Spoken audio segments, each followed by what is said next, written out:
नमस्कार जय जगन्नाथ मु ममता पाणी मो यूट्यूब चैनल साहित्य दीदी को आपण समस्त को स्वागत करुछि। पिला माने सर्वंसहा माटीर प्राय 3 भाग आमे पढि सारिछंती। आज आ अल्प टिके बाकी अछि ताको पढिबा एवं प्रश्न उत्तर आलोचना करबा। पिला एठी तुमको ओडे था पचारुछि जेतिकी आमे पढ़ी सारी चंती सेतिकी तमे भलो भाबरे बुझी पारिचो कि नाही। जदि न बुझी पारचो ताले आउ थरे टिके देखिबो से वीडियो को ता परे भी जदि बुझी न पारिबो मते तमे पछेइबो। ठीक अछि बिले एबे देखो लास्ट बा शेष 2 पद बाकी अछि। ता पूर्व पदटा मु तुमको आउ थरे मने पकई दोची। चिर दुखर तो पाहांती अंधार राती आसी अछि पाही सेनुआ सपने फुले मु आनंदे जय गान तोर गाय। एटा हमें आलोचना करी सारी थिले। ये कवि जेतबेले भाबिचंती जे आउ अल्प समय परे बा अल्प दिन परे भारत मा स्वाधीन हो जीव से कहउचंती तोर दुखर समय सरी आसिलानी सेति में मु बहुत खुशी बा आनंदित एटा हमें पढिथिले। एबे हमें पढिबा तू ही देवभूमि तू ही वीरभूमि तू ही मो भारत मां तोर पाद धूली मुंडे होई बोली रखिबी तोहर ना। तू ही देवभूमि आ पूर्वरु पढिला बेले मु तुमको कहिछि स्वर्गर देवता माने मध्य मर्त्यरे जन्म ग्रहण करबाकू सब बेले आग्रही। सेमती आम भारतीय पुराण अनुଯାयी अनेक देवता विभिन्न अवतार आकार रे भारत रे जन्म होइचंदी। जेमिति कि श्री राम जन्म होइचंदी, श्री कृष्ण जन्म होइचंदी। एई अवतार पुरुष माने भारत रे जन्म होइचंदी। फଳରେ कोन होइछि भारत को देवभूमि बोली कुहाइछि। अनेक देवता अवतार पुरुष भाबरे भारत रे जन्म ग्रहण करछन। ठीक सेमिति तू ही वीरभूमि अनेक वीर मध्य भारत रे जन्म होइछथि। आमे जदि पुराण युग को जिबा सेठी श्री रामचंद्र ठारू आरंभ करी अर्जुन, कर्ण, भीष्म, परशुराम केते वीर एई भारत भूमि रे जन्म होइछथि। आ जदि एबेकार कथा देखिबा ताले छत्रपति शिवाजी, पृथ्वीराज चौहान, बक्सी जगबंधु, टीपू सुल्तान केते वीर ताहले एई भारत भूमि ही एई वीर मानकु जन्म देइछि। एई भारत भूमि रे ही एई वीर माने जन्म होइछथि। सेति पय कहउछथि तू ही देवभूमि तू ही वीरभूमि तू देवता मानकर भूमि एवं तू वीर मानकर मध्य भूमि एवं तू होछु मो भारत मां। एठी कवि निजकु गोटे उच्च स्थान रखुଛନ୍ତି। माने एमिति गोटे जगह से जन्म होइचंती जोटा देवता मानकर भूमि थिला एवं जोटा वीर मानकर भूमि मध्य सेमति गोटे देश रे तांकर जन्म हेतिबारु से निजकु अति गर्वित अनुभव करचंती। तांका भितरे गोटे गर्व आसुची मु गोटे एमिति भूमि रे जन्म होची। तू होचु मोर भारत मां तोर पाद धूली मुंडे होई बोली रखिबी तोहर ना। जो भूमि एते पवित्र जो भूमि को देवभूमि कुहाइछि जो भूमि को वीर भूमि कुहाइछि कवि कहउचंती जे तोर पादर धूली को मो मुंडरे मारिबी एवं मो एमिति काम करिबी जहा फଳରେ कि तोर जस बढिबो तोर ना बढिबो। जेमिति आमे एते कहउछु तते जे तू वीरभूमि तू देवभूमि सेमति मो एमिति कोनसी काम करिबी नाही जहा द्वारा कि तू अपमानित हो। मो एमिति काम करिबी जहा द्वारा कि कोन होबो तोर ना रखिबी। जेमति आमे पिला मानकु कहंती एई एमिति काम करिबु जेमति बापा मानकर ना रहिबो ना पकेइबुनी ना रखिबु दिला उका अर्थ पिले। ना पकेइबा अर्थ होला बापा मानकर बदनाम होला ना रखिबा अर्थ होला बाबा मानकर सुनाम होला। आपण को पुओ एते बढ़िया काम करछि सेठी कोन होला तुमे ना रखिलो बापा मानकर। जदि कहला ए से राम बाबू को पुओटा एमिति काम करछि बापार ना पकेलानी अर्थात एठी तुम कौन कल जे बापार ना पकेल बापा को तल को करदेल बापार सम्मान को तल करदेल ना पकेबा ना रखिबा एठी कवि कहउछन्ती रखिबी तोर ना अर्थात तोर ना को मु रखिबी तोर सम्मान को बढ़ेबी मु एमिति काम करिबी प्लीज आपण देख चेतन गर्भवा माटी केउठी हजिछि खोजी दे मोर चेतनार चाबिकाठी या पूर्वरु कवि कौन कहले एई भारत माँ ताकर होची कौन ना देवभूमि एई भारत माँ होची वीरभूमि एई भारत माँ अनेक वीर को निज कोल धारण करछि अनेक देवता को निज कोल धारण करछि एई पूर्वपद एठी कवि कहउछन्ती एई भारत माँ को कहउछन्ती चेतन गर्भा माटी अर्थात तू मान चेतना पिले चेतनार अनेक गुड़े अर्थ अछि किंतु पाखापाखि एई कवितारे आमे चेतनार अर्थ बुझी नबा ज्ञान तोर माटी बा तोर गर्भरे ज्ञान पूरी रहिछि सेते की ज्ञान हेतिबो पिले निश्चित भाबरे आध्यात्मिक ज्ञान हेतिबो तू आध्यात्मिक ज्ञानर गंता घर तो गर्भरे अनेक ज्ञान पूरी रही जेहेतु अनेक कौन ही ज्ञानी पंडित एमाने तो कोले जन्म नहीं अनेक आध्यात्मिक ज्ञान मध्य तू साइकी रखिचु तो गर्भरे आध्यात्मिक ज्ञान पूरी रही चेतन माने एठी ज्ञान बोलिकी आमे बुझी नबा बा आध्यात्मिक ज्ञान बोलिकी आमे बुझी नबा चेतन गर्भा माटी गर्भा माने जो आध्यात्मिक ज्ञान को तू निज गर्भरे रखिचु बा निज पाखरे साइते रखिचु से कवि निजको भाबुचंदी से गोटे अज्ञान तांकर कोनोसी एई बाबदरे कोनोसी ज्ञान नाही तेणु से कहउचंदी केउठी हजिछि खोजी दे मोर चेतनार चाबी काठी प्रकृत भाव तार ताला थिला तार चाबी काठी कवि हजे देले ना एठी कवि निजको अज्ञान बोली भाबुचंदी आध्यात्मिक दृष्टिकोण कवि निजको अज्ञान बोली भाबुचंदी एवं भारत वर्ष को बा भारत माँ को कहउचंदी जे तू होचु ज्ञानर गंताघर आध्यात्मिक ज्ञानर गंताघर किंतु मो भितरे जो ज्ञान अछि ताहा सुप्त अवस्था रे अछि सेई ज्ञान को तू टिके कोन कर ना जागृत कर दे मोर ज्ञान सोई पड़छि सुप्त अवस्था रे अछि तेणु तू मोर से ज्ञान को बा आध्यात्मिक ज्ञान को बा सुप्त चेतना को सोई पड़िथिबा चेतना को तू टिके जागृत कर दे जेहेतु तू होचु ज्ञानर गंताघर चेतनार गंताघर आध्यात्मिकतार गंताघर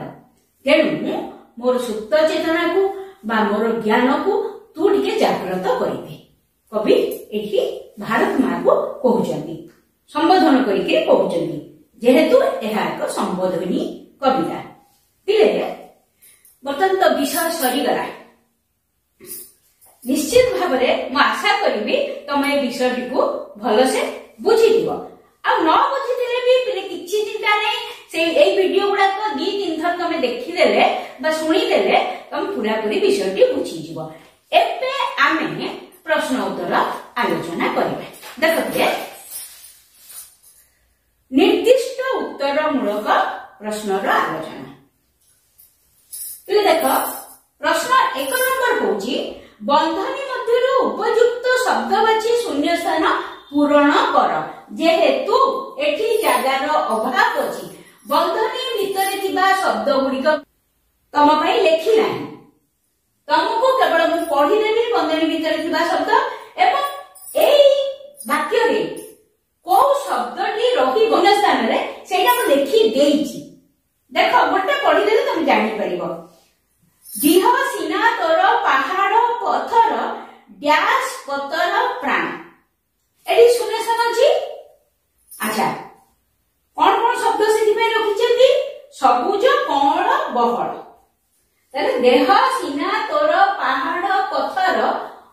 कोण पतर प्राण है 2 नंबर देख तोहरी अंतर आगे से चले मु घोषी तोर खाली छड़ाई दीची सेठी अच्छी शब्द तुम जय ज्ञान महाकीर्ति महाजश तोहरी अंतर आदेश चले घोषी तोर जय गान गीत मन अच्छी तो गीत मन थी गोटे किसी असुविधा हेनी ग केउठी हजिछि खोजी दे मोर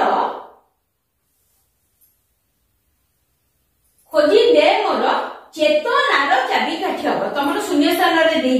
प्रेरणा भावना चेतना केउठी हजिछि खोजी दे मोर चेतनार चाबिकाठी एही 2 मिनिट आगु मु एटा पढिछि हैला घ अमा को धरी जु दे टिके मते हेउ मोर छाती अमा को धरी जु दे टिके मते निदा हेउ मोर छाती ले घट सरी गला अमा को धरी जु दे टिके मते निदा हेउ मोर छाती सेठी शब्द थिला टाण दृढ़ निदा हेला 1 नंबर शेष 2 नंबर देख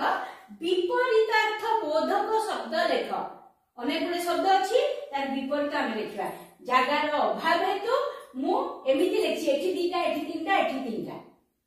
जदि तळु तळ लिखिता कि गोटी 2 नंबर प्रश्न रे एटा पूरी जाइथांदा देखो विपरीत जन्म जन्मर मृत्यु दुख सुख दोष निर्दोष एठी पिला गोटे कथा कहूची दोषर विपरीत निर्दोष हबो दोषीर विपरीत मध्य निर्दोष हबो निर्दोषी हबनी आगु पढेला बेटी कहिची निदा फंपा धीर चंचल अमाप माप कण कर्कश भी हेपरिबो कठिन भी हेपरिबो स्नेह र घृणा 2 नंबर विपरीतार्थ बोधक शब्द सरीगला 3 नंबर निम्नलिखित शब्द गुड़िकर 2टी लेखा प्रतिशब्द लेख पिले ए जो प्रतिशब्द मु कोठी से क्वेश्चन अछि 2टी लेखा मु कोठी 2टा भी लिखछि कोठी 3टा भी लिख देछि तुमको जोटा सुविधा हबो मन रखो देखो पिला माने मार प्रतिशब्द हैला मु 3टी लिखिछि जननी माता प्रसविनी भारत को कहा जाए वीर प्रसविनी जे वीर मान को जन्म दिए प्रसव करे जे प्रसव करे से प्रसविनी देह शरीर गात्र बपु जल पानी नीर शरीर पे प्रतिशब्द एतिकी नहीं आउ अनेक प्रतिशब्द अछि जदि या व्यतीत तमे आउ किछि जानिछ तमे ताकू भी लिखि पारो एटा लिखियो बोले किछि बाध्यता नाही पवनर समीर वायु मरुत बुकुर छाती बक्ष पादर चरण पयर पद हेला 3 नंबर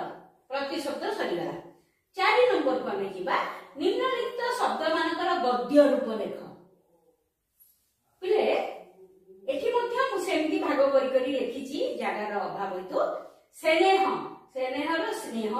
मुक्ति मुक्ति सकति शक्ति तृपति तृप्ति स्वर्ग स्वर्ग सपन स्वप्न हेला गद्य रूप 5 नंबर प्रश्न होची देखो 5 नंबर प्रश्न निम्नलिखित शब्द मानकु सार्थक वाक्य रे व्यवहार कर अर्थात किसी वास्तव नहीं सार्थक वाक्य वाक्यटी ठीक भाव लिखिथिले ठीक ठाक थिले से सार्थक वाक्य कहू एठी शब्द लेखु नाही किंतु जो शब्द दिया है शब्द वाक्य करिया पय ता तळे म अंडरलाइन करछि बुझी जीवो प्रथम हैला अमाप रमेश रा बापा अमाप संपत्तिर मालिक अटंती अमाप माने जाहाको मापी होबनी इति संपत्ति तमे कळना करि परिबनी हैना ओळी पिलाटी यात्रा देखि जीवा पई मा पाखरे ओळी करूची ता पर शब्द हैला जयगान मातृभूमिर जयगान रे सभास्थलटी कंपी उठिला ता पर शब्द चेतना समस्तक भितरे आध्यात्मिक चेतनार जागरण हेबा उचित आघात अकारण काहाको आघात दियो नाही तापरे रहिला पिले क्षुद्र उत्तरमूलक प्रश्न पिले ताहा लिखिबा संभव नुह तेणु मो प्रश्न पढ़ी उत्तर कही चलती है थरे टे बुझी न पारे दी तीन थर शुणव देख क्षुद्र उत्तरमूलक 6 नंबर कवि काहाकू सर्व सहणी बोली कहिसंती कवि माटी माँ को सर्व सहणी बोली कहिसंती 7 नंबर केउठारु आमे शक्ति और तृप्ति पाऊ बोली कवि कहिसंती माटी मार मीठा पानी पवन ओ गछर फूल फलरू आमे शक्ति और तृप्ति पाऊ बोली कवि कहिसंती आम मन सुख लगी हस कथा केउठारे भरी रही आम मन सुख लगी हस कथा नदी और समुद्र रे भरी रही कवि काहाकू माँ बोली कहते कवि जन्म माटी को माँ बोली कहते 10 नंबर माटी चेर मूल गछ लता साइती रखिबा पछरे की उद्देश्य अछि मानवर रोग जनित शारीरिक जंत्रणा को दूर करबा पाई माटी चेर मूल गछ लता साइती रखिछि पिला माने 11 नंबर देख स्वर्ग ठारो माटीर आकर्षण कवि को पई अधिक एहा कवितार केउ पदरु जणा जाय सरग डाकिले मन बळे नाही छाड़ी बाकू तोर काख एई पदरु ही जणा जाय पदटा लिखिबो एवं तापर लिखिबो कवितार एई पदरु ही जणा जाय 12 नंबर केउ कर्म हेतु कवि ए देश को बुलिबा को आसीछंती कवि केते तपस्या रूपक पुण्य फल हेतु ए देश को बुलिया को आसीछंती बा एमिति भी लिखि परिबो केते तपस्या रूपक पुण्य फल हेतु कवि ए देश को बुलिबा को आसीछंती 13 नंबर माटीर महायश घोषिबा को कवि काहा ठारू आदेश पाइछंती माटीर महायश घोषिबा को कवि जन्मभूमिर अंतर्गत आदेश पाइछंती बा जन्मभूमि ठारू आदेश पाइछंती 14 नंबर माटीर माँ आम देश काहीकि क्षमा करछि माटी माँ आमको निजर संतान बोली भाबुथिबारु आमर समस्त दोष क्षमा करछि 15 नंबर बण पक्षीर डाक शुणी देहरे की भाव जात हुए बण पक्षीर डाक शुणी